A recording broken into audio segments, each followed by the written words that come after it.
নমস্কাৰ মই ঋতুৰাজ টাইম 8 দৰ্শকসকলৰ বাবে এই মুহূৰ্তত লৈ আহিছো এটা ডাঙৰ খবৰ গোৱালপাৰাৰ পাইকান সংৰক্ষিত বনাঞ্চলত আজিৰ দিনটোত যি গুলীচালনাৰ ঘটনা সংঘটিত হ'ল ভয়ংকৰ পৰিবেশৰ সূচনা হ'ল আৰু ইতিমধ্যে উচ্ছেদিত এজনৰ মৃত্যু হৈছে আৰু ইয়াৰে ভিতৰত দুজন আহত হৈছে তেনে পৰিপ্ৰেক্ষিতত এই সমগ্ৰ ঘটনা সন্দৰ্ভত নেমছুৱে প্ৰতিক্ৰিয়া ব্যক্ত কৰিছে এই সমগ্ৰ ঘটনা সন্দৰ্ভত কাইলৈ পৰা ৰাজ্যজুৰি নেমছুৱে গণ আন্দোলন ঘোষণা কৰাৰ খবৰ আহি পৰিছে সৰ্ববৃহৎ আন্দোলন হ'ব ৰাজ্যৰ প্ৰতিটো প্ৰান্তত নেমছু সভাপতি বদৰুল ইছলামে ইতিমধ্যে আন্দোলন ঘোষণা কৰাৰ কথা উল্লেখ কৰিছে ডাঙৰ খবৰ টাইম 8 দৰ্শকসকলক এই মুহূৰ্তত জনাইছো গোৱালপাৰা কাণ্ডক লৈ নেমছুৰ গৰ্জন আৰম্ভ হৈছে গোৱালপাৰাৰ পাইকান সংৰক্ষিত বনাঞ্চলত ইতিমধ্যে আজিৰ দিনটোত যি ভয়ংকৰ ঘটনা সংঘটিত হ'ল তাৰ পৰিপ্ৰেক্ষিতত কাইলৈৰ পৰা হাজাৰ হাজাৰ মুছলমানে কঁপাব ৰাজ্যৰ প্ৰতিটো প্ৰান্ত পাইকানত আৰক্ষীৰ গুলীত নিহত হৈছে এজন উচ্ছেদিত চাকুৱাৰ হুছেইন নামৰ 20 বছৰীয়া যুৱকজন নিহত হৈছে আৰক্ষীৰ গুলীত আহত আন দুজনক প্ৰেৰণ কৰা হৈছে উন্নত চিকিৎসাৰ বাবে গুৱাহাটীলৈ আৰু তেনে পৰিপ্ৰেক্ষিতত এই সমগ্ৰ ঘটনা সন্দৰ্ভত ৰাজ্যজুৰি নেমছুৱে ঘোষণা কৰিছে আন্দোলন মানুহ মাৰি বীৰত্ব দেখুৱাইছে এইখন চৰকাৰে এই মন্তব্য কৰিছে নেমছু সভাপতিগৰাকীয়ে উচ্ছেদ বন্ধ নকৰা পৰ্যন্ত আন্দোলন চলিব বুলি ইতিমধ্যে বদৰুল ইছলামে কৰিছে মন্তব্য আৰু মানুহ মাৰি বীৰত্ব দেখুৱাইছে এইখন চৰকাৰে এই মন্তব্য ইতিমধ্যে বদৰুল ইছলামে দিয়া পৰিলক্ষিত হৈছে আন কেইবাটাও দৃশ্যাংশ থাকিব টাইম 8 দৰ্শকসকলক ক্লিপৰ জৰিয়তে দৃশ্যাংশসমূহ দেখুৱাই থাকিম গোৱালপাৰা কাণ্ডক লৈ নেমছুৰ গৰ্জন আৰু ইতিমধ্যে আমি দৃশ্যাংশ দেখুৱাই আছোঁ কেনেধৰণৰ পৰিৱেশৰ সূচনা হৈছে আন কেইবাটাও বুলডোজাৰৰ দৃশ্যাংশ আছে টাইম 8 দৰ্শকসকলক সেই দৃশ্যাংশসমূহ আমি দেখুৱাবলৈ চেষ্টা কৰিম এক প্ৰকাৰ কন্দনৰত পৰিৱেশ কান্দি কান্দি এক প্ৰকাৰ হাহাকাৰ পৰিস্থিতিয়ে বিৰাজ কৰিছে আৰু আত্মীয় হস্পিটেলত থৈ এতিয়া নিহতৰ পৰিয়ালৰ লোকসকল এইদৰে কান্দোনত ভাগি পৰিছে কিয়নো শেহতীয়াকৈ দেখিবলৈ পোৱা গ'ল পাইকান সংৰক্ষিত বনাঞ্চলত চলিল উচ্ছেদ অভিযান পাইকান সংৰক্ষিত বনাঞ্চলত উচ্ছেদ অভিযান চলাৰ পাছতেই দেখিবলৈ পোৱা গ'ল পৰিস্থিতি হৈ পৰিল উত্তপ্ত পাইকান সংৰক্ষিত বনাঞ্চলত যেতিয়াই উচ্ছেদ চলিল তেতিয়াই তেওঁলোকৰ সন্মুখত তেওঁলোকৰ চকুৰ আগতেই ভাঙি তছনছ কৰি দিয়া হ'ল তেওঁলোকৰ বাসগৃহসমূহ ভাঙি তছনছ কৰি দিয়াৰ পাছত তেওঁলোক এক প্ৰকাৰ দিশহাৰা হৈ পৰিল আৰু উচ্ছেদিত জনতাই পাইকান সংৰক্ষিত বনাঞ্চলৰ সমীপতে থকা বিদ্যাপাৰাৰ এটা প্ৰান্তত ত্ৰিপালেৰে তেওঁলোকে ঘৰ নিৰ্মাণ কৰিছে ত্ৰিপালেৰে উচ্ছেদিত ঘৰ নিৰ্মাণ কৰি তাত বসতিৰ বাবে উপযোগী কৰি লৈছে আৰু বসতি স্থাপন কৰি থাকোঁতেই DFO আৰু সমান্তৰালকৈ আৰক্ষী প্ৰশাসনৰ লোক উপস্থিত হৈছে আৰু আৰক্ষী প্ৰশাসনৰ লোক উপস্থিত হৈ ঘটনা সন্দৰ্ভত তদন্ত প্ৰক্ৰিয়া ক্ষীপ্ৰতাৰে আৰম্ভ কৰি তেওঁলোকৰ মূৰৰ ওপৰত থকা ত্ৰিপালসমূহ ছিঙি পেলাইছে আৰু তেওঁলোকক নিৰ্দেশ দিয়া হৈছে যে এই ত্ৰিপালৰ তলত তেওঁলোকে অৱস্থান কৰিব নোৱাৰিব তাৰ পৰা তেওঁলোক গুচি যাব লাগে আৰু বাৰম্বাৰ তেওঁলোকক ভয় ভাবুকি দিয়া হৈছে আৰু তাৰ পাছতে আজি পুৱাৰ ভাগত দেখিবলৈ পোৱা গ'ল আৰক্ষীৰ এটা বৃহৎ বাহিনী বুলডোজাৰসহ উপস্থিত হ'ল পুৱাৰ ভাগতে আৰু বুলডোজাৰসহ পুৱাৰ ভাগতে আৰক্ষীৰ এটা বিশেষ দল উপস্থিত হোৱাৰ পাছতে তেওঁলোকৰ ত্ৰিপালসমূহ আঁতৰাই দিয়াত অধিক খৰ্গগ্ৰস্ত হৈ পৰিল লোকসকল আৰু খৰ্গগ্ৰস্ত লোকসকল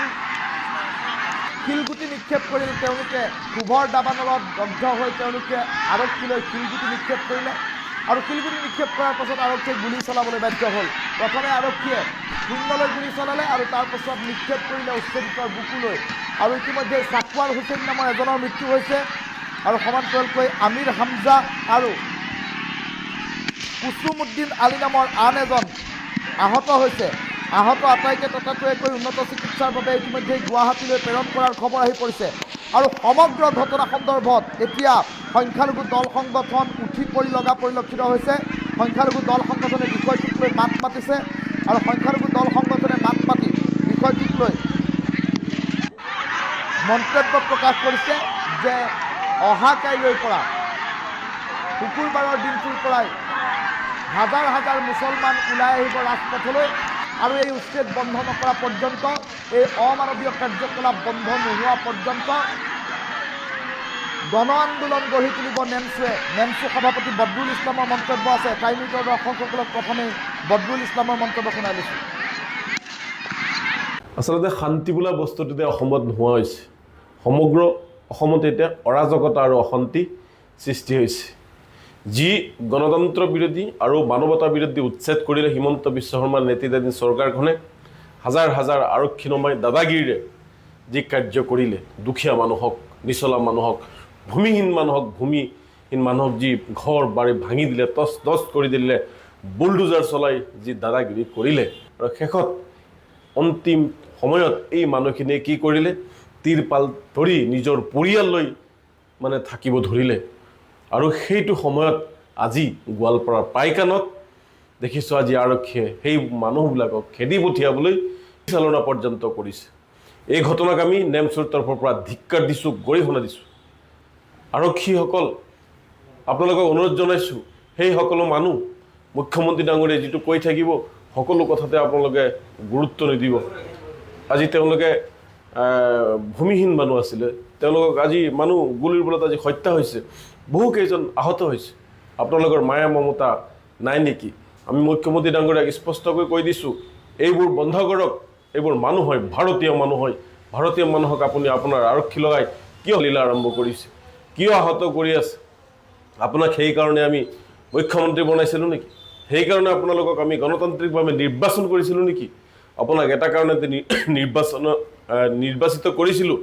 আপুনি অসমৰ মানুহক শান্তি দিয়ক নিৰাপত্তা দিয়ক কিন্তু আপুনি বাছি বাছি মুছলমানসকলক যি অন্যায় অত্যাচাৰ আৰম্ভ কৰিছে এয়া বৰ দুখজনক কথা অহা কাইলৈও আমি ইয়াৰ মানে বিৰুদ্ধাচৰণ কৰি আমি কাইলৈ সমগ্ৰ অসমতে আমি প্ৰতিবাদ কৰিম এই উচ্ছেদিতৰ বিৰোধিতাৰে যি পাইকান অঞ্চলত আজি আৰক্ষীয়ে আজি মানুহৰ মৃত্যু হ'ল সাধাৰণ মানুহৰ মৃত্যু হ'ল শান্তি শুবলৈ দিয়া নাই বহিবলৈ দিয়া নাই তাৰ আমি প্ৰতিবাদ কৰিম আৰু অহাকাইলৈ সমগ্ৰ অসমতে ইয়াৰ গণতান্ত্ৰিকভাৱে প্ৰতিবাদ হ'ব আমি আশা কৰিছোঁ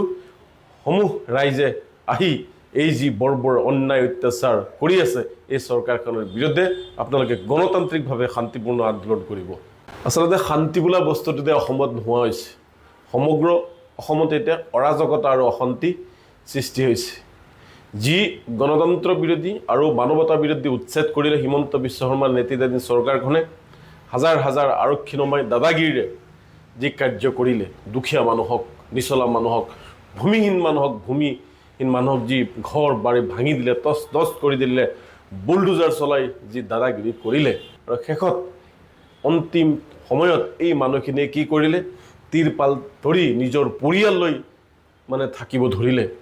আৰু সেইটো সময়ত আজি গোৱালপাৰাৰ পাইকানত দেখিছোঁ আজি আৰক্ষীয়ে সেই মানুহবিলাকক খেদি পঠিয়াবলৈ চালনা পৰ্যন্ত কৰিছে এই ঘটনাক আমি নেমচুৰ তৰফৰ পৰা ধিক্কাৰ দিছোঁ গৰিহণা দিছোঁ আৰক্ষীসকল আপোনালোকক অনুৰোধ জনাইছোঁ সেই সকলো মানুহ মুখ্যমন্ত্ৰী ডাঙৰীয়াই যিটো কৈ থাকিব সকলো কথাতে আপোনালোকে গুৰুত্ব নিদিব আজি তেওঁলোকে ভূমিহীন মানুহ আছিলে তেওঁলোকক আজি মানুহ গুলিৰ বলত আজি হত্যা হৈছে বহু কেইজন আহত হৈছে আপোনালোকৰ মায়া মমতা নাই নেকি আমি মুখ্যমন্ত্ৰী ডাঙৰীয়াক স্পষ্টকৈ কৈ দিছোঁ এইবোৰ বন্ধ কৰক এইবোৰ মানুহ হয় ভাৰতীয় মানুহক আপুনি আপোনাৰ আৰক্ষী লগাই কিয় লীলা আৰম্ভ কৰিছে কিয় আহত কৰি আছে আপোনাক সেইকাৰণে আমি মুখ্যমন্ত্ৰী বনাইছিলোঁ নেকি সেইকাৰণে আপোনালোকক আমি গণতান্ত্ৰিকভাৱে নিৰ্বাচন কৰিছিলোঁ নেকি আপোনাক এটা কাৰণতে নিৰ্বাচিত কৰিছিলোঁ আপুনি অসমৰ মানুহক শান্তি দিয়ক নিৰাপত্তা দিয়ক কিন্তু আপুনি বাছি বাছি মুছলমানসকলক যি অন্যায় অত্যাচাৰ আৰম্ভ কৰিছে এয়া বৰ দুখজনক কথা অহা কাইলৈও আমি ইয়াৰ মানে বিৰুদ্ধাচৰণ কৰি আমি কাইলৈ সমগ্ৰ অসমতে আমি প্ৰতিবাদ কৰিম এই উচ্ছেদিতৰ বিৰোধিতাৰে যি পাইকান অঞ্চলত আজি আৰক্ষীয়ে আজি মানুহৰ মৃত্যু হ'ল সাধাৰণ মানুহৰ মৃত্যু হ'ল শান্তি শুবলৈ দিয়া নাই বহিবলৈ দিয়া নাই তাৰ আমি প্ৰতিবাদ কৰিম আৰু অহাকাইলৈ সমগ্ৰ অসমতে ইয়াৰ গণতান্ত্ৰিকভাৱে প্ৰতিবাদ হ'ব আমি আশা কৰিছোঁ সমূহ ৰাইজে আহি এই যি বৰ অন্যায় অত্যাচাৰ কৰি আছে এই চৰকাৰখনৰ বিৰুদ্ধে আপোনালোকে গণতান্ত্ৰিকভাৱে শান্তিপূৰ্ণ আন্দোলন কৰিব আচলতে শান্তি বোলা বস্তুটোতে অসমত নোহোৱা হৈছে সমগ্ৰ অসমতে এতিয়া অৰাজকতা আৰু অশান্তি সৃষ্টি হৈছে যি গণতন্ত্ৰ বিৰোধী আৰু মানৱতা বিৰোধী উচ্ছেদ কৰিলে হিমন্ত বিশ্ব শৰ্মাৰ নেতৃত্বাধীন চৰকাৰখনে হাজাৰ হাজাৰ আৰক্ষী নমাই দাদাগিৰিৰে যি কাৰ্য কৰিলে দুখীয়া মানুহক নিচলা মানুহক ভূমিহীন মানুহক যি ঘৰ বাৰী ভাঙি দিলে তছ তছ কৰি দিলে বুলডোজাৰ চলাই যি দাদাগিৰি কৰিলে আৰু শেষত অন্তিম সময়ত এই মানুহখিনিয়ে কি কৰিলে তিৰপাল ধৰি নিজৰ পৰিয়াল লৈ মানে থাকিব ধৰিলে আৰু সেইটো সময়ত আজি গোৱালপাৰাৰ পাইকানত দেখিছোঁ আজি আৰক্ষীয়ে সেই মানুহবিলাকক খেদি পঠিয়াবলৈ চালনা পৰ্যন্ত কৰিছে। এই ঘটনাক আমি নেমচুৰ তৰফৰ পৰা ধিক্কাৰ দিছোঁ, গৰিহণা দিছোঁ। আৰক্ষীসকল আপোনালোকক অনুৰোধ জনাইছোঁ, সেই সকলো মানুহ মুখ্যমন্ত্ৰী ডাঙৰীয়াই যিটো কৈ থাকিব সকলো কথাতে আপোনালোকে গুৰুত্ব নিদিব। আজি তেওঁলোকে ভূমিহীন মানুহ আছিলে, তেওঁলোকক আজি মানুহ গুলিৰ বলত আজি হত্যা হৈছে, বহুকেইজন আহত হৈছে।